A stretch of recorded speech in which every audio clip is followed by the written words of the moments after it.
I recognize the honourable leader for the NDP.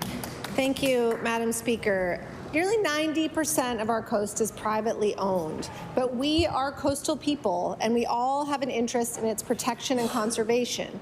A recent study between researchers at Dalhousie, St. Mary's and McGill looked at the impact of development on the Bay of Fundy and found that, quote, if coastal management was centred on individual property owners and infrastructure like seawalls, the long-term impacts could include the loss of biodiversity and destruction of coastal neighbourhoods from more intense storms. My question to the Premier is, why is he willing to leave our ecosystem and our coastal neighbourhoods at risk? I recognize the Honourable Minister of Environment and Climate Change. Thank you, Madam Speaker. And Madam Speaker, our Coastal Action Plan is a fundamental overall component to us adapting and mitigating the realities of climate change. We know through the risk assessment that more intense storms are going to become more and more problematic.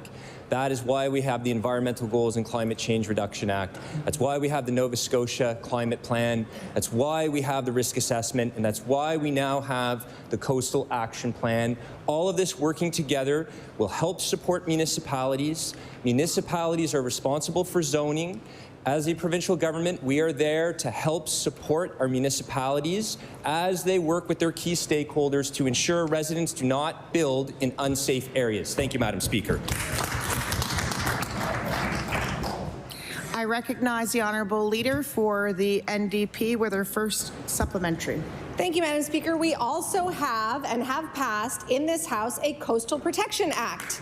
A strategy is not an act. Last winter, municipalities expressed deep frustration and confusion with this government's abandonment of the Coastal Protection Act. And this sentiment remains. As Councillor Larry Turner of the municipality of Pictou County recently explained, there's species at risk. There's nature that is going to be changed by coastal erosion. There's a whole dynamic that's happening other than human activity. The scale and complexity of the issues facing our coastlines require province-wide act and regulations set by this government. Why is this government foisting what should be provincial responsibility for coastline onto municipalities? I recognize the Honourable Minister of Environment and Climate Change. Madam Speaker, we have a shared responsibility to ensure the protection of our coastline. We have 49 municipal units that encompass 13,000 diverse kilometres of coastline. They know their communities best. Our role as a provincial government is to be there to empower, to support. I'm pleased that we now have a coastal coordinator in place with the Nova Scotia Federation of Municipalities to work with our municipalities to ensure that they develop the bylaws to ensure residents do not build in unsafe areas. This is a very granular issue.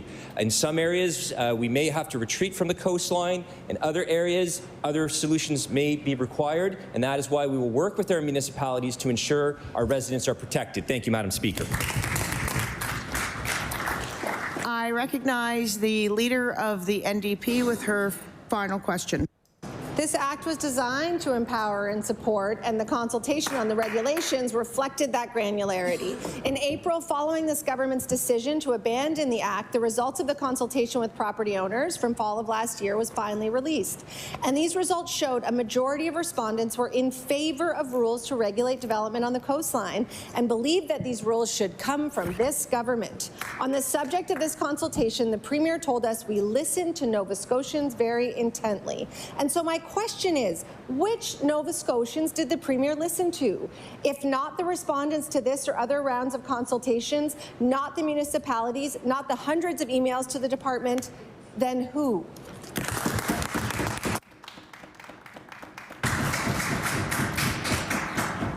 I recognize the Honourable Minister of Environment and Climate Change. Thank you, Madam Speaker. And Madam Speaker, I've been consistent over the past 6 months. There is a diversity of opinion on this, and we've arrived at a action plan that is balanced and comprehensive, that supports informed decision-making, that supports municipal leadership, and along with deploying resources immediately. And I want to take this opportunity to correct the record. This morning, when the NDP press release went out, it indicated the government refuses to release the results of its most recent public consultation. That is categorically false, Madam Speaker. On April 19th, we released the results of that report. We posted it on our website, and Madam Speaker, I will table that report, which was released April 19th, along with it. The information is still available on our website today.